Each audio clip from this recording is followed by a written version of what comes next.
Eu vou continuar o assunto do vídeo anterior, porque teve uma contribuição na área de comentário dizendo: bom, mas se a melhor parte do terceiro giro, para eu garantir que ela seja correta, eu ainda preciso do segundo giro, então o segundo giro é mais importante mesmo. Então, né, vou concordar com o Hudson Capa. Basicamente isso que o. eh, né? Então, talvez eu tenha argumentado muito bem o lado do oponente, né? Eu acho que sim, eu acho que em alguns momentos é difícil de fazer sentido. Eu vou dizer porque talvez seja difícil de fazer sentido do argumento de Son Capa, mas em alguns momentos faz como agora, como esse rapaz falou, faz bastante sentido, né? Vamos ver lá dentro por quê.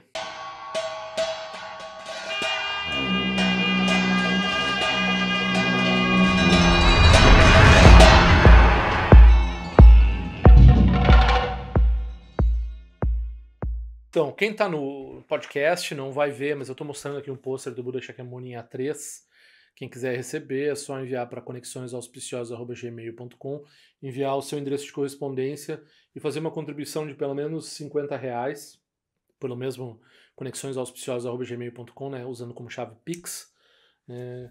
E se quiser receber os cartões fazendo ou não contribuição de algum valor ou qualquer valor, eu geralmente mando esses cartões para quem quer que me peça. É só fazer, mandar o endereço para conexõesauspiciosas@gmail.com, é claro, sem o tio. Quem quiser fazer essas tais contribuições, né, em qualquer valor, R$ 2, R$ 5, R$ 10, R$ 5.000, é só mandar para o Pix conexõesauspiciosas@gmail.com sem o tio, ou, né, quem está vendo o vídeo, normalmente nesse momento eu coloco aqui o código QR e, né, também quem quiser saber outras formas, né, o PayPal é uma forma, o PagSeguro é outra forma, tem várias formas de contribuir, é só olhar na área de descrição ou, né, no vídeo, está aqui embaixo aqui, o endereço de onde eu mostro essas outras formas de contribuição. Bom, fui novamente levado pelos ventos aqui, era para ter feito 2 vídeos naquela semana, essa semana pelo jeito também vou conseguir fazer só um vídeo, um motivo é que eu tô esperando fechar 500 views, mas já faz um tempo, uns dias que fechou 500 views no vídeo anterior, antes de postar o próximo, né? E agora no fim de semana teve uma história triste, eu adotei um filhote de passarinho que morreu, e então eu fiquei envolvido bastante tempo com isso, mais do que dava para acreditar que seria em primeiro lugar. Mas outras coisas também, né? Eu acabo sendo levado por várias coisas. Mas enfim, a ideia é voltar a postar 2 vídeos por semana, mas a princípio eu vou fazer esse esquema. Eu vou postar o vídeo, quando chegar a 500 views, 600 views, eu posto o outro, porque senão é um desperdício, algumas vezes os vídeos ficam pouco assistidos, né? Então, era isso. Esse era um pequeno recado que eu queria dar. Então vamos entrar. Eu vou falar de uma forma bem pouco rigorosa novamente, né? Então esse é outro vídeo do Farol da Certeza, que eu não vou entrar no texto e que eu estou meio que elaborando numa questão que quem não assistiu o vídeo anterior não vai fazer tanto sentido, talvez, mas que tem a ver com essa questão do segundo giro e do terceiro giro, né? O giro do Nagarjuna, o giro do Asanga. Então, é uma coisa que talvez, né? Por que faz pouco sentido essa coisa da Geluk dizer que o terceiro giro é expediente e o segundo giro é definitivo? Porque normalmente, né, esse preconceito não é só nosso, mas também existe na história do budismo, as pessoas dão valor por definitivo mais que o relativo, que é um erro, né? O expediente, ele é tão valoroso quanto o definitivo, porque é no expediente que está a compaixão do Buda, né? Então, para chegar aos seres nas necessidades deles e para falar para os seres, não adianta, né? Se o Buda fosse falar só do definitivo, não ia tocar em nenhum de nós. Depois, no fim, tem uma elaboração maior que eu vou fazer sobre essa ideia de definitivo e expediente, né? Explicando o valor do terceiro giro, mas eu vou chegar lá. Então, né? Mas enfim, a Geluk diz que o terceiro giro é expediente, ok. Mas quem inventou essa coisa de terceiro giro foi o terceiro giro. Foi o Yogacara. Yogacara que ficou falando que eles eram o terceiro giro em relação ao segundo giro do Nagarjuna.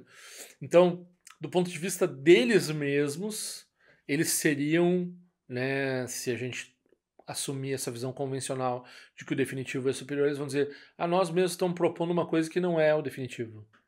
ou, né, o que veio depois.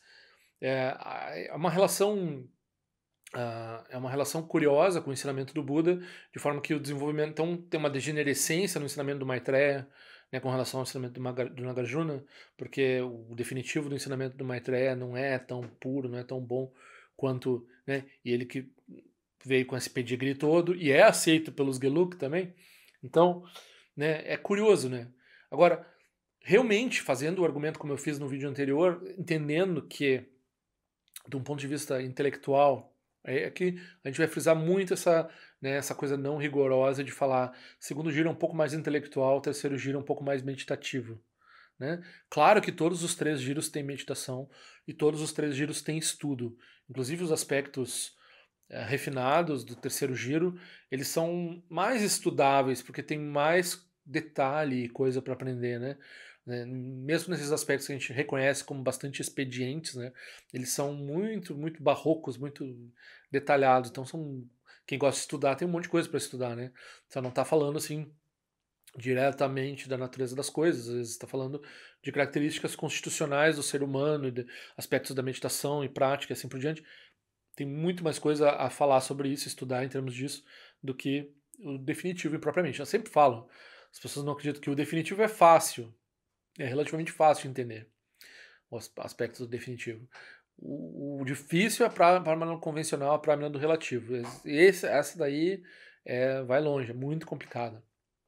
Então, uh, então faz sentido, né, dizer que certos aspectos do terceiro giro, se você normalmente tem uma tendência que não passou pelo, pelo estudo bem detalhado do segundo giro, você pode entender,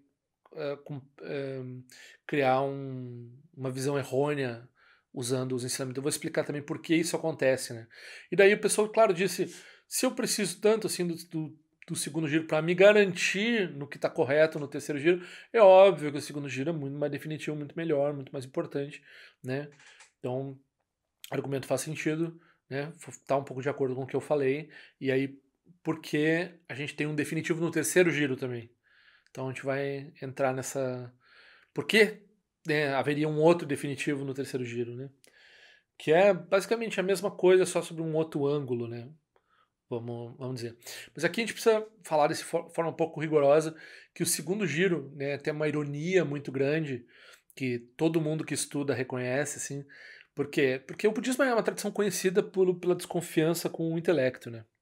Não só o budismo, mas já o hinduísmo, né, anterior ao ensinamento do Buda, tem essa cultura de desconfiar da lógica, desconfiar do intelecto. Grandes lógicos, grandes seres que produziram pensamento, né, tinha um professor na filosofia que disse que nunca pensaram estruturadamente na Ásia, o que é só racismo, né?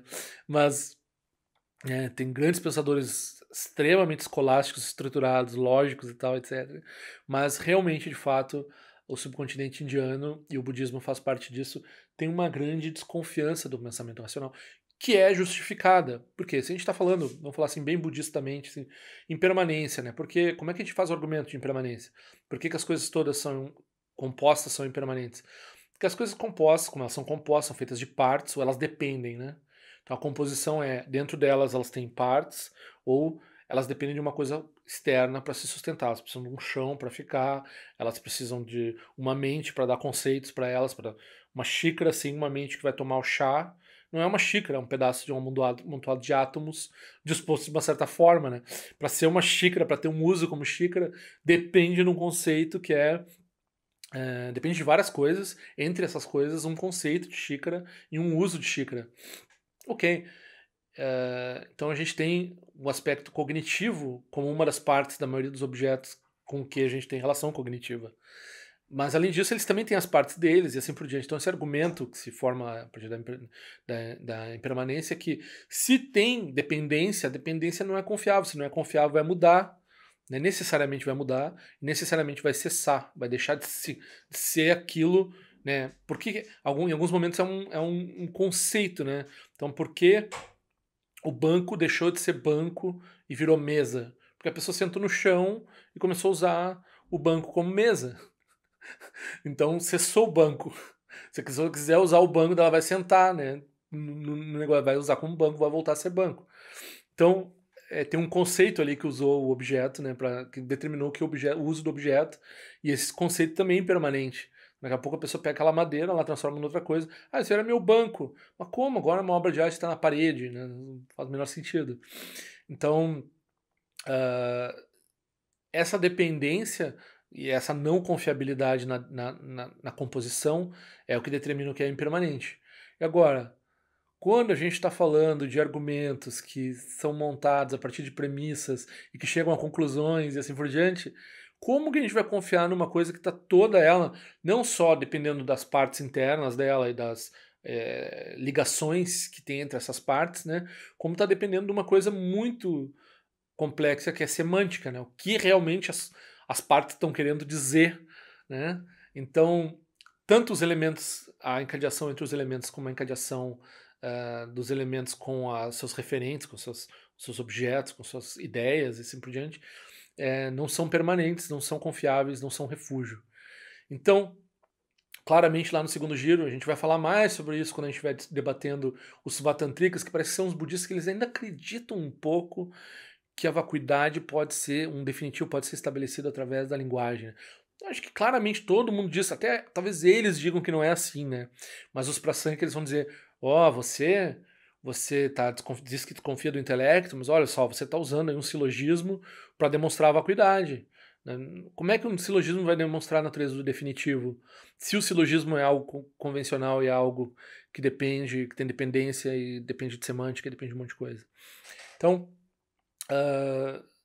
né, vai ter essa discussão dentro do segundo giro, e essa discussão ela vai chegar no louvor que o Dalai Lama sempre repete, que é o louvor que o Nagarjuna faz ao Buda. Ele se prostra, ele homenageia o Buda, porque o Buda não detém nenhuma tese, né? Ele não é um filósofo, ele não detém, não tem um ponto de vista, não tem uma perspectiva, não tem um dharma que possa ser fixado, né? Então a sabedoria do Buda é essa abertura, essa não fixação, essa flexibilidade mental, né? Principalmente no segundo giro a gente vai falar de abertura, flexibilidade, a gente vai falar de liberdade, a gente vai falar no terceiro giro a gente abriu esse espaço, né? Abriu essa possibilidade, e dessa possibilidade vai ser usufruída, preenchida, né, colocada lá, vai limpar, a gente vai limpar o teatro, vai montar o palco, vai montar o cenário e vai encenar, né? Se a gente ficar um pouco fixado na ideia assim de que, mas isso é um teatro, e daí não fizer uma peça no teatro, aí o teatro não vai ter a função de teatro, né? Então, da mesma forma, a vacuidade, o Dharma, se a gente só se fixar na ideia de que não tem uma tese, esse é o ápice, a culminância do aspecto intelectual do Dharma, que é chegar à conclusão do limite do intelecto, né? Então, e estabelecer o Dharma como uma não fixação, não ter uma ideia determinada, um viés determinado, né? Uma tese. Então, né, isso está lá no Nagarjuna, está repetido pelo Dalai Lama. Isso é o aspecto assim. Além do que, quando você tem uma tese, quando você tem que defender uma coisa, porque essa tese ela é composta e ela é dependente, você necessariamente você está em sofrimento, porque você precisa sustentar essa tese, refutar os oponentes dela e assim por diante. Então você está numa ação mental de constante trabalho, você passa trabalho quando você tem uma tese. Então não pode ser a vacuidade, a realização budista, ela não pode ser um resultado do pensamento, um resultado de um raciocínio, um raciocínio muito sistema, né? Um castelo de cartas, como dizia o Wittgenstein, né? A pessoa vai montando assim, com grande cuidado aquilo, porque qualquer vento que vier vai, né? Quando cai uma carta, cai tudo. Então, esse tipo de trabalho. Mas qual é a ironia? A ironia é que, embora a gente tenha essa desconfiança com o intelecto, essa demonstração da não confiabilidade do intelecto e da limitação do intelecto, o próprio sistema do Nagarjuna acabou produzindo a maior escolástica budista que existe, né? Então, desde a Índia até o Tibete, por mais de 1000 anos, e na China também, e por outros lugares, os caras estão lá discutindo com grande sofisticação pontos refinados desse estabelecimento, desse sujeito que louvava não ter teses, que era anti-filosofia, assim, né? A gente gosta de dizer, Nagarjuna é um filósofo budista. Talvez fosse, né, quando a gente propriamente determina o que é isso é uma anti-filosofia, né? Então, qual é a relação disso com o terceiro giro? O terceiro giro não tem essa ironia e ele não é obcecado com esse aspecto intelectual. Porque esse aspecto intelectual, é sempre bom frisar, né? Porque a gente tem muita ideia oposta no Dharma, ele é importante principalmente quando a gente está falando, usando essa expressão de fundamentar a visão ou estabelecer a visão. O que é isso, né? Então, quando você quer entender, você quer ter uma garantia com relação ao caminho do Dharma, né? Então, você quer dizer assim, o que o Buda ensinou vale para mim, vai funcionar, eu devo botar tempo nisso, eu devo me dedicar, eu devo tomar compromissos, fazer refúgio e assim por diante. Então, eu preciso eu não tenho experiência. Eu não tenho tempo dentro desse caminho mesmo, porque eu só vou botar tempo aqui se for valer alguma coisa. Então eu preciso chegar a certas conclusões, pensar certas coisas e entender o Dharma até certo ponto para ver valor nisso e me dedicar a isso para ter uma visão empírica. Porém, a gente tem também uma supervalorização, né? Porque o budismo é altamente intelectualizado. A gente acaba dando uma supervalorização para esse aspecto que tem essa importância de fundamentação e de tomar refúgio com base na certeza, mas realmente não transforma a mente da pessoa, né? Então, se a pessoa quer parar de comer chocolate, né? Ela simplesmente chegar à conclusão que o chocolate não é bom para ela, que é bom frisar que o budismo não tem problema com as pessoas comendo chocolate. Tem cafeína, não sei o quê. Nem café, pode tomar café. Uma época eu também não tomava refrigerante, agora também não estou tomando refrigerante, mas uma época eu parei de tomar, a minha mãe, mas os budistas não tomam refrigerante. Não, isso sou eu, né? Mãe, não é os budistas, né? Mas eu entendo que não faz bem, e no nível que eu tomo, não faz bem pra mim, né? Não é uma coisa que eu deveria fazer. E talvez tenha vários budistas que pensam dessa forma também, mas é porque mistura uma coisa de natureba com budismo, não é no ensinamento do Buda que tá isso. Isso é porque as pessoas que se interessam por budismo, muitas vezes, elas têm umas visões de outros tipos parecidos, assim, que tem a ver de não gostar de refrigerante e assim por diante, mas não tá lá no ensinamento. Da mesma forma, não tá no ensinamento de chocolate e assim por diante, né? Mas digamos que a pessoa tem essa vontade de acabar com o hábito de comer chocolate. Aqui estamos dando exemplo, o que seria o exemplo no budismo? Acabar com as emoções perturbadoras, que ela se deu conta que a raiva é ruim e ela percebe que ela não tem controle sobre a raiva dela, até certo ponto. E daí ela quer, né, só chegar a uma conclusão sobre a raiva, de como ela prejudica a si própria e os outros pela raiva, ou só chegar a uma conclusão sobre o chocolate, não vai produzir transformação na pessoa. A gente pode dizer que é crucial para a pessoa se mover, né? Como no Alcoólatras Anônimos, né? Alcoolistas Anônimos, né? A pessoa precisa tomar tem um momento em que a pessoa vai se entregar a uma força superior, sei lá, o sistema deles lá, né? Então, aí a pessoa diz, agora eu vou ter que, né? Aí a pessoa tem a recaída lá, daí ela volta, né? Ficou tanto tempo, ganha uma ficha, né? Aí tem um sistema, depois que ela tomou a decisão, tem um sistema no qual ela entra para parar de beber, né? Da mesma forma o chocolate. Então, quando a pessoa chegou à conclusão que tem que parar de chocolate, ela tem que, sei lá, procurar um médico, tem que criar outros hábitos, distrair a mente dela, se afastar da toda e qualquer noção de chocolate, até, sei lá, produzir um processo de punição. Toda vez que ela comeu chocolate, ela tem que fazer uma doação para né, que custe para ela financeiramente, para uma causa humanitária. Assim, ela cria um contra-hábito, né, para trabalhar com aquele hábito que ela percebeu que é funesto. Então tem todo um caminho budista que está ligado em contra-hábitos, que é o caminho da prática de meditação e assim por diante, que é 95% do budismo. E lá em 5, 2, 1% é estabelecimento da visão, que parece enorme, porque é enorme em termos do Dharma de uma forma geral, né? E pode ser enorme para algumas pessoas. Quando as pessoas têm mais dificuldade intelectual, elas têm que estudar mais, né? E dificuldade intelectual que às vezes quando a pessoa é mais inteligente, ela tem que estudar mais. Então, outras pessoas não precisam estudar tanto, elas chegam a uma conclusão mais rápido e funciona. E daí elas vão para o caminho de mudar os hábitos, né?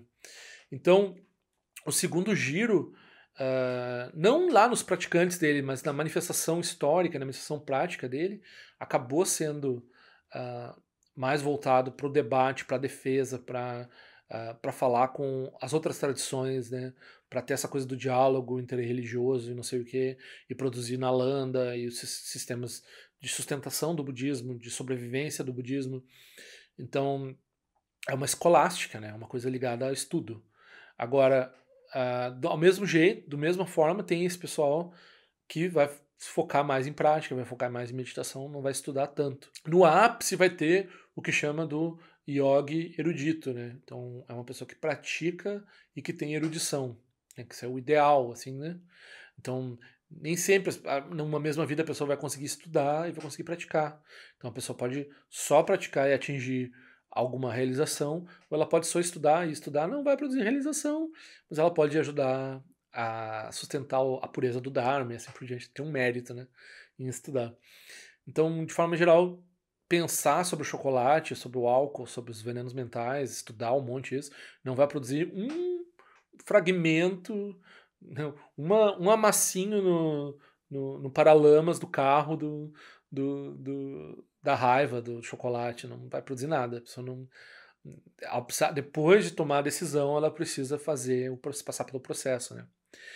Aí é que a gente tem também essa distinção. Daí, quando a gente está falando do segundo giro e falando dessa característica mundana, escolástica do segundo giro, a gente, claro que Nagarjuna é um grande meditador, claro que tem grandes sistemas de meditação estabelecidos no segundo giro, né?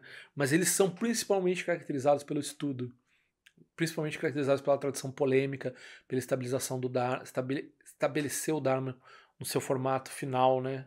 Na Índia clássica, assim, dizendo nós fizemos um sistema para interpretar o ensinamento do Buda, que é o mais completo, mais global, mais, né, que vai estabelecer, né, vai chamar isso de caminho do meio e assim por diante, né? Ok. Aí, no terceiro giro, a gente já tem esse pessoal que está fazendo prática e eles precisam de um outro vocabulário para tratar das questões que eles estão tratando, né? Porque eles não estão mais preocupados em provar alguma coisa para alguém, porque eles estão lidando com as experiências deles.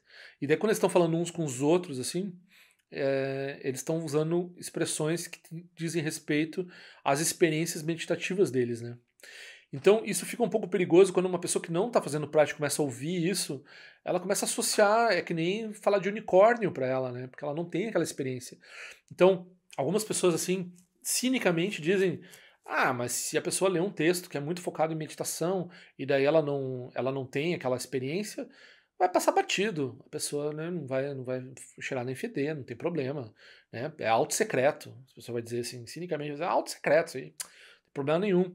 Mas o que a gente vê é que a pessoa que não tem nenhuma prática aí apropria a linguagem, começa a divulgar e falar disso de uma forma, e que não tem o embasamento intelectual do segundo giro, porque não tá ligado ao segundo giro, e não tem embasamento prático, porque a vivência da pessoa não corresponde àquilo.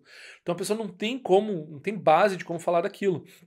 E aqui é novamente um problema desse canal também, e da minha pessoa e de vocês que estão assistindo, é que nós não estamos nesse escopo, né? Tanto eu não sou um praticante que posso estar falando da minha experiência, quanto a maioria de vocês não são praticantes que podem falar desse. Então, o terceiro giro, a gente começa a falar em segredo do Vajrayana, e isso, e spoiler do Dharma, né? Porque é delicado de falar. Então, não é argumentativo, não é. Então as pessoas, claro, acabam achando que o melhor é o segundo giro, porque, claro, o segundo giro é o que nós podemos falar aqui, o que eu também me sinto mais confortável de falar e de estabelecer, né? Então, quando eu vou falar assim, né, fico falando sempre em meias palavras, daquela luminosidade e tal, do aspecto de luminosidade da mente e tal.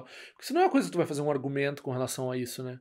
Então, agora o terceiro giro, né, é o melhor, a praçângica verdadeira, porque, né, foi o que eu falei, tem uma praçângica que é voltada mais para o aspecto negativo, vamos dizer, para o aspecto de espaço, de liberdade, né, e tem um aspecto que é mais para o aspecto positivo, um aspecto do terceiro giro, da própria praçângica, ou da realização da vacuidade, que tem um aspecto mais positivo, luminoso, criativo, né, que é mais ou menos fazer a peça ou limpar o teatro, né, ou entender que tem um teatro.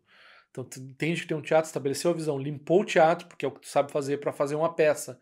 Aí, para montar a peça, tu precisa se livrar dos hábitos lá e fazer a prática de meditação para fazer exibição, né? Para fazer exibição das qualidades do Buda.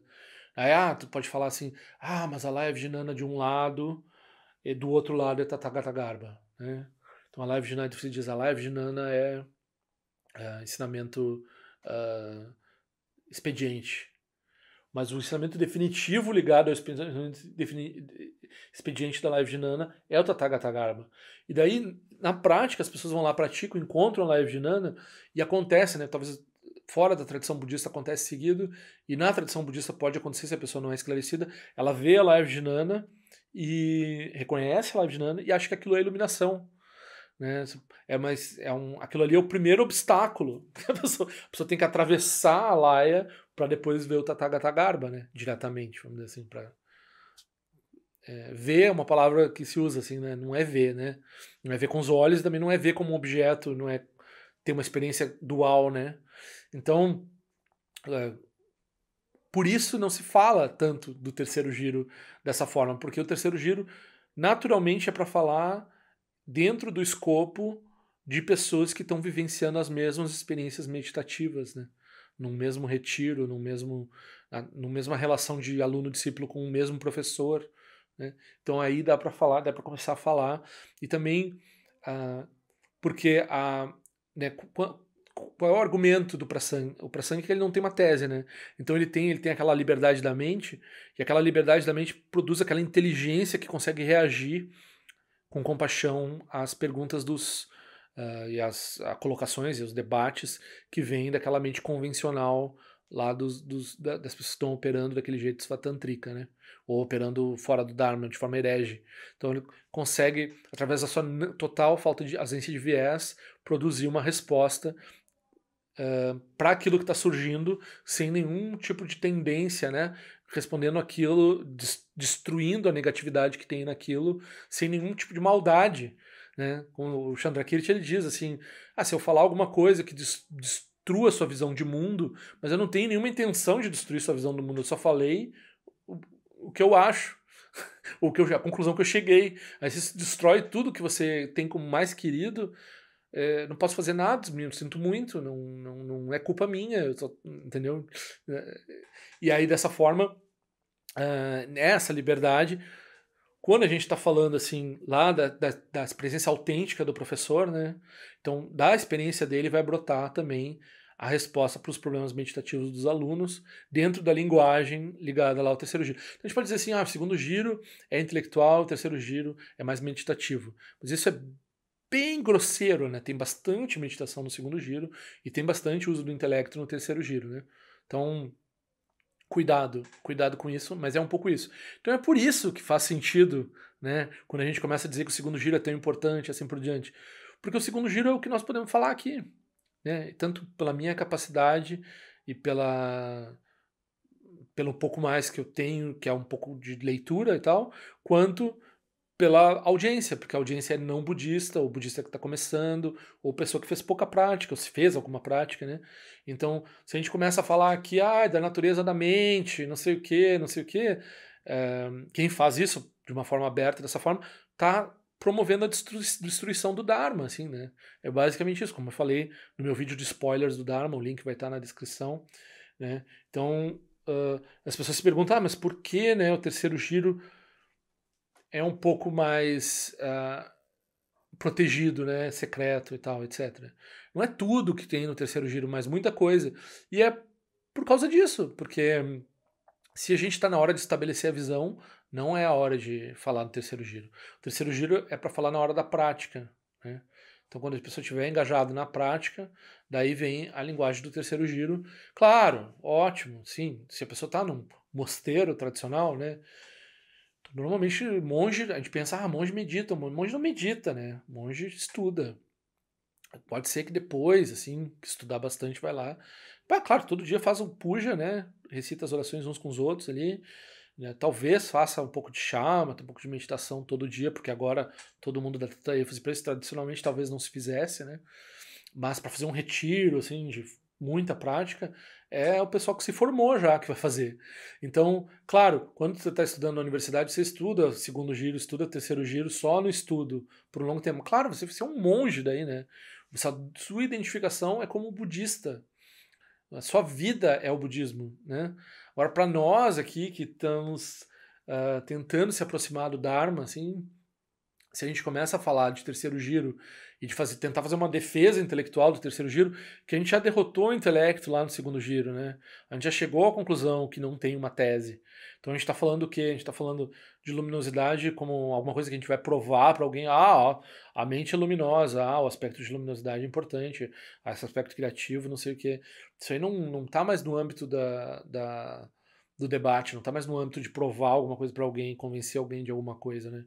Isso é uma coisa que a pessoa vai ter, né, na experiência, né? Então, esse é o ponto crucial aqui que diz respeito, que está por trás um pouco desse debate, mesmo porque, né, a gente sabe que a acusação com relação ao oponente é que eles são escolásticos em demasia. Grande virtude no trabalho escolástico deles, e totalmente influente, como a gente viu no vídeo anterior, eles que estabeleceram Chandrakirti como base para todo mundo, né? Falar para Sangika, todo mundo fala, todo mundo quer se dizer para Sangika. Então, muito poder mundano e muito poder erudito, muito estabelecimento do Dharma de uma forma pura e assim por diante. Claro que, como todas as tradições, também teve seus problemas, tem seus problemas, né? Vive uma crise de sectarismo, por causa do sectarismo já há muito tempo. Então, o Mipan ele vem dizer assim, não, vem cá, né? E é importante lembrar isso. Quem foi que falou em terceiro giro? Os Yogacara. Os Yogacara iam estar dizendo que eles não têm uma visão definitiva do Dharma? Eu acho que não, né? Então, é inusitada a posição. É inusitada e é compreensível porque daí o Dalai Lama, claro, eu sempre repito também, além da citação do Nagarjuna e tal, mas eu repito sempre algumas coisas que o Dalai Lama sempre fala, né? Mas uma das coisas que ele fala também com relação, além da estética, né, das sadhanas do Nyingma, tem uma estética Chittamatra ou Yogacara, né, vamos dizer, ele diz que a Nyingma fala de cima para baixo, né?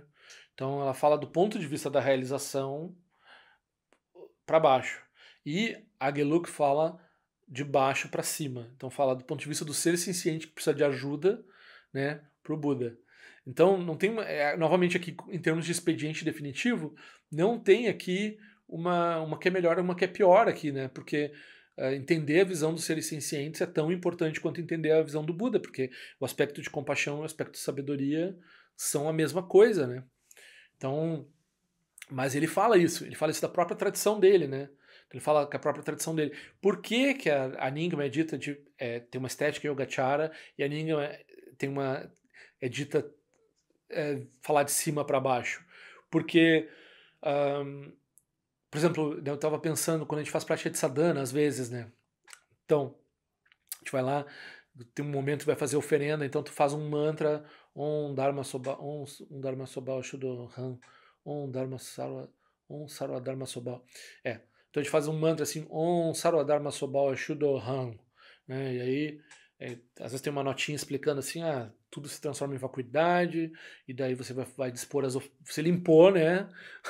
Limpou a área e vai fazer as oferendas de vacuidade. E eu sempre penso, assim, uma coisa que surge quando eu estou fazendo prática, esses caras que debatem comigo às vezes na internet sobre vacuidade, que vem no meu canal e tal, eles vão pensar assim, claro, Pinheiro, mas tu não falou tantas vezes que vacuidade não é uma ausência, um nada, uma limpeza de uma coisa, assim, mas que a própria aparência, né, forma é vazio, vazio é forma. Então aqui tá errada essa sadhana, por que eles têm que apagar, passar um limpador no quadro negro para depois fazer as oferendas ali, né? Tipo, por que estão falando de vacuidade sobawa, vacuidade autossurgida aqui do. Não faz o menor sentido isso. Mas uma coisa é o entendimento, né? Porque é óbvio que essa sadhana é feita do ponto de vista da sabedoria, né? Se ela é uma sadhana autêntica. Então ela está fazendo aquilo como um método. E ela está falando de vacuidade como um método. Ela não está falando, não está debatendo vacuidade com você ali naquele momento.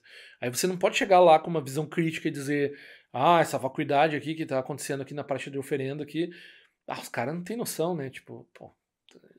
Aí você lembra do Dalai Lama. O Dalai Lama disse, tem uma estética, né? Então a gente está trabalhando na publicidade, a gente está trabalhando na mudança de hábito. A gente não está trabalhando aqui no debate. O debate já está resolvido, a gente entende esse negócio aqui. Entendeu? Não precisa de novo e de novo lembrar o óbvio com relação. Aí a pessoa pode surgir uma emoção na pessoa assim dizer: ah, mas se alguém que não entende bem vacuidade ler isso aqui já vai entender errado, né? Ah, por isso que é secreto, por isso que não mostra para as pessoas esse negócio. Se tu mostra para a pessoa tira tudo que é tipo de ideia daqui, porque ela não tem explicação subjacente para trabalhar com aquilo, né? Então, quando a gente fala estética, quando a gente fala é o método, é a expediência do processo. Então faz sentido dizer. Aí o comentário final que eu tenho a dizer assim, tudo que pode ser expresso é expediente, né? Então quando a gente está falando de definitivo, como algo que é um resultado de um raciocínio, Svatantrika. Svatantrika lá, a forma inferior de Madhyamaka, né? A forma derrotada de Madhyamaka. Na língua a gente vê que tem algum valor em expressar o Dharma dessa forma, né? Os Gelug dizem, não, os caras têm que ser esquecidos, não precisa estudar esses caras. Svatantrika tá errado. É que eles digam isso, né? Não precisa estudar os caras, mas tá derrotado, tá? É uma visão errônea do Dharma, não precisa de sustentar isso, né? Mas a gente diz, pode ser que alguns seres tenham utilidade para alguns seres esse negócio assim de pensar, né, de produzir a vacuidade, uma vacuidade a partir de um raciocínio.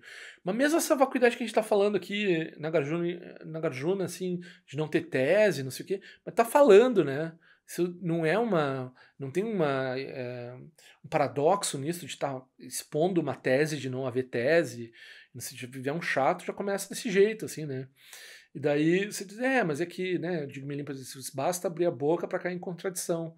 Então, claro, esse definitivo do qual você está podendo falar alguma coisa, mesmo de uma forma indireta, mesmo de uma forma muito. Ele não é o definitivo. A vacuidade não é essas palavras a respeito da vacuidade. Né? O tal de que se pode falar não é o verdadeiro tal. Está lá no Tao Te Ching antes do budismo. Não, não é antes do budismo. Nem sei se é antes do budismo ou não, na verdade. Mas enfim, né? Essa desconfiança com. Ela está sempre presente. Então, tudo isso para dizer assim que pode ser expresso em certo sentido. Então, por isso que o Mipan também fala assim, tem um expediente que tende ao definitivo e um expediente que tende ao relativo. O expediente que tende ao relativo, ou ao expediente, né, é quando a gente está falando daquele jeito Svatantrika lá. Ele é expediente porque não é um ensinamento completo, pode estar falando de definitivo ou não, mas ele está atendendo à necessidade dos seres, ele não está atendendo a produzir um resultado. Né? E o expediente que tende ao definitivo é a Yogacara, né? Então, quando a gente está falando dessa coisa de a live de Nana e de traspassar a live de Nana e chegar na natureza de Buda e assim por diante, isso daí é um jeito de falar também, né? Óbvio, a palavra Tathagata não ilumina ninguém a princípio, né? Pode ser até que alguém tenha um mérito, ouça a palavra Tathagata e se ilumine, mas não, né? A, a natureza de Buda da pessoa começa a se fomentar, assim, quando a pessoa começa a pensar na natureza de Buda, né? Então tem esse Buda interno que começa a acordar, a lembrar que ele é um Buda quando a gente começa a falar de budismo. Ok, essa é a metáfora de falar de Tathagata. E daí também dá para dizer assim, mas tem essa coisa de, porque ele é um Buda em potencial ou porque ele já foi sempre um Buda desde o princípio sem princípio. Se ele é um Buda em potencial, daí é uma forma mais expediente de tratar, e se ele for um Buda desde o princípio sem princípio, que vai só se revelar, né, através da prática, essa é uma forma mais sofisticada de tratar. Então, são categorias que tem dentro do ensinamento expediente que tende ao definitivo. Mas de fato, já não está num âmbito um âmbito litigioso de debate, de estabelecer, e da pessoa ser convencida ou convencer alguém, ou resolver. A pessoa ela já tomou refúgio, ela já tem certeza, já superou a inferência, e ela está na fase da experiência. Né? Então, essas duas. É importante colocar um pouco isso assim. E lembrar que a gente não está falando do terceiro giro como se fala do terceiro giro, porque ele é facilmente distorcível, né? Então tem esse cuidado. Por quê? Porque ele necessita de uma plateia de pessoas que estão vivenciando o mesmo tipo de experiência do qual aquelas palavras vão estar falando, né? Senão vira pior do que a filosofia, pior do que a Svatantrika, né? Vira o Shittamatra que foi refutada, né? Vira uma ideia problemática para o Dharma, assim. Então isso é um pouco...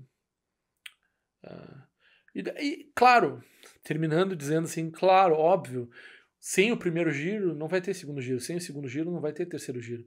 É óbvio que o ensinamento mais fundamental, ele é mais importante em certo sentido, né?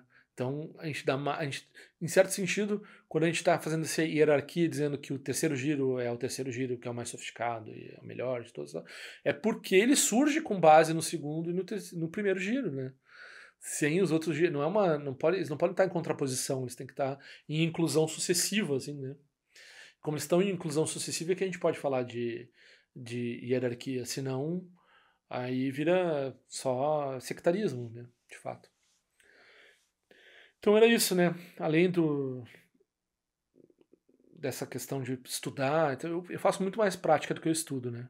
Então vocês estão falando aqui com uma pessoa que, embora pareça, talvez, né, falar assim, facilmente desses assuntos e não é o meu interesse, né? Porque eu não fico lendo sobre o Dharma o tempo todo. O tempo maior que eu penso sobre o Dharma intelectualmente é quando eu estou respondendo pessoas. Então surge a dúvida da pessoa, aí eu tenho que pensar assim, né? Mas raramente eu consulto um livro ou tenho que estudar alguma coisa. Agora uma pessoa me fez, né, aquelas perguntas assim que dá 2 anos de estudo para responder, né? Ah, mas eu tenho umas 10 categorias de raciocínio dentro da Madhya, me explica isso. Pô, eu não sei isso, né? Se tiver que saber isso aqui, eu faço um vídeo sobre isso, mas vai levar anos para fazer, porque daí eu tenho que olhar, estudar isso. Uma pergunta que vem com um tema de casa, assim, né? E agora, se me botar aqui para fazer prática, acho super muito mais, se faz muito mais sentido para minha constituição, né? Então é muito engraçado, porque eu tenho parece que tem essa característica intelectual, mas não é bem isso, né? E eu recomendo a todo mundo que tem essa característica intelectual de duvidar, de desafiar isso e fazer prática. E fazer prática assim, no matter what. Que esse é o jeito de fazer prática, né? Ah, mas eu não sei, eu não tô inspirado, não tô com vontade, não tô conseguindo, tem tal coisa, não sei o quê. Tem até esse amigo meu de antes do Dharma, né? Daí ele não me ouve, porque não é pra ninguém me ouvir mesmo, que eu não sou uma autoridade no Dharma, né? Mas especialmente uma pessoa que te conhece de antes do Dharma é uma pessoa que não vai te ouvir, né? Pinheiro, essas coisas de Pinheiro aí, né? Não tem menor poder de dizer pra pessoa o que ela vai fazer, né? Mas daí ele tá há não sei quanto tempo lá fazendo o altar dele, toda a pandemia, que ele contratou marceneiro e designer e, sei lá, arquiteto e mandou fazer estátua e não sei mais o que, tá fazendo um espaço assim de fazer prática, né? E faz um tempo que ele não faz a prática dele, porque ele tava com uma hérnia, daí não podia fazer prostração e não sei o que. Cara, mas né, eu sei que eu falar não adianta. Fala com a lama. Aqui, ó, o e-mail da lama aqui, ó. Fala com ela. Pergunta o que tu faz, então. Porque tu tem que estar fazendo alguma coisa, se tu quer. Porque a pior coisa vai ser ele ter o espaço dele todo colocado lá e ele vai continuar, porque ele não vê sentido na prática, né? Então não interessa se tu vê sentido ou não vê sentido, tem que fazer a prática. Tem que seguir fazendo. Porque ele, a princípio, ele tomou refúgio no Dharma e a princípio ele tá todo preocupado em ter uma imagem de um lugar, de um espaço de prática, assim. Mas ele não quer que seja só decoração, ele quer que ele, né? Que ele tem que corresponder a alguma coisa internamente nele, né? Então ele vai ter que fazer prática em algum momento. Só que o espaço de prática dele vai se tornar opressivo para ele mesmo, porque ele não vai corresponder à prática, ao espaço que ele fez. Então o ideal era ele ter feito a prática antes, ou concomitantemente, no mínimo, né, com o que ele estava estabelecendo como espaço de prática dele. Agora, nenhuma prática que ele fizer vai corresponder à expectativa que ele mesmo botou, né? Então ele criou ao botar um monte de estátua, ele criou um obstáculo para ele mesmo. Ou então, às vezes, as pessoas perguntam também: por que não tem um centro de Dharma na minha cidade? Para eu poder ir todo esse fim de semana e tal. Não, primeiro tem que ter pessoa, tem que ter a sanga primeiro. Aí tem a sanga. Tem que ter pessoas que viajaram, trouxeram professores, fizeram acontecer. Aí começa a ter um movimento, e daí tem uma sanga. Não é um professor assim, lá na Ásia, lá no interior do Butão, dizendo assim: sabe, Itacoaçerica tem que ter um centro de Dharma lá. Porque um dia vai ter alguém que vai estar interessado no budismo, a gente monta um templo enorme assim, e daí quando a pessoa vê um negócio da internet, ela vai lá no domingo, aí vai ter uma pessoa pra praticar. Não, né? Primeiro você pratica, depois você né? Primeiro você encontra o Dharma, depois você pratica. E daí estabelecer também essa coisa do estudo. Se você não vai praticar, não tem por que estudar também. Então você está estudando para entender que o chocolate faz mal. O crucial é parar de comer chocolate, né? Então não é o livro que vai fazer você parar de comer chocolate. É óbvio, né? Então você vai ficar mais neurótico, assim, os ventos vão surgir, você vai precisar mais disso, né? Então, será mais ou menos isso que eu queria dizer. Tem muita gente que, né, porque, desculpa, tem uma distorção que eu crio aqui, que o Dharma é muito intelectual, né? Porque esse é o jeito que dá para apresentar o Dharma aqui. É um pouco isso, é só isso. Não é assim. Se você conhece mesmo, né, na prática, vai lá lavar louça e varrer o chão e tal, aí o Dharma é diferente.